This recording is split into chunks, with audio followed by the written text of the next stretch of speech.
বন্ধুরা, আজ তোমাদের শোনাবো চতুর শিয়াল আর অলস কুমিরের বন্ধুত্ব।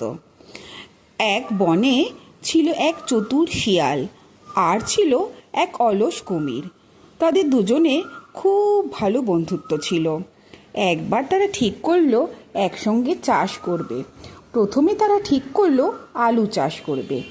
কুমির ভাবলো সে খুব বুদ্ধিমান, তাই সে বলল, ভাই শিয়াল, আমি কিন্তু গাছের ওপরের অংশটা নেব আর তুমি মাটির নিচের অংশটা নিও। শিয়াল হেসেই রাজি হয়ে গেল। যখন ফসল কাটার সময় এলো, দেখা গেল মাটির নিচে বড় বড় সব আলু হয়েছে, আর কুমিরের ভাগে এলো শুধু আলুর পাতা আর ডগা। কুমির খুব রেগে গিয়ে বলল, পরের বার কিন্তু আমি মাটির নিচের অংশটা নেব। পরের বার তারা করলো ধান চাষ। ধান পাকার পর শিয়াল ধানগুলো কেটে নিয়ে বাড়ি চলে গেল, আর কুমির পেল শুধু ধানের শিকড়। কুমির তো রেগে আগুন। সে ভাবল এবার এমন কিছু চাষ করতে হবে যাতে ওপর নিচ দুই পাওয়া যায়। শেষবার তারা করলো ভুট্টা চাষ।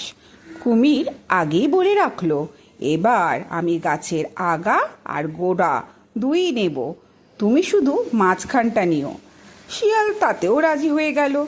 ফসল তোলার সময় দেখা গেল গাছের আগায় কোনো ফল নেই, আর গোড়ায় রয়েছে শুধুই শিকড়। সব মিষ্টি আর পুষ্ট ভুট্টাগুলো রইল মাঝখানে, যা শিয়াল মনে সুখে নিয়ে চলে গেল। কুমির সেই থেকেই ঠিক করলো শিয়ালের সঙ্গে আর কোনো দিন চাষ করতে যাবে না।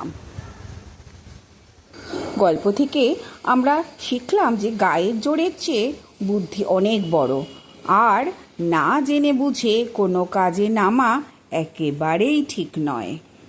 বন্ধুরা, গল্পটি তোমাদের কেমন লাগলো? যদি ভালো লাগে কমেন্টস করে জানিও।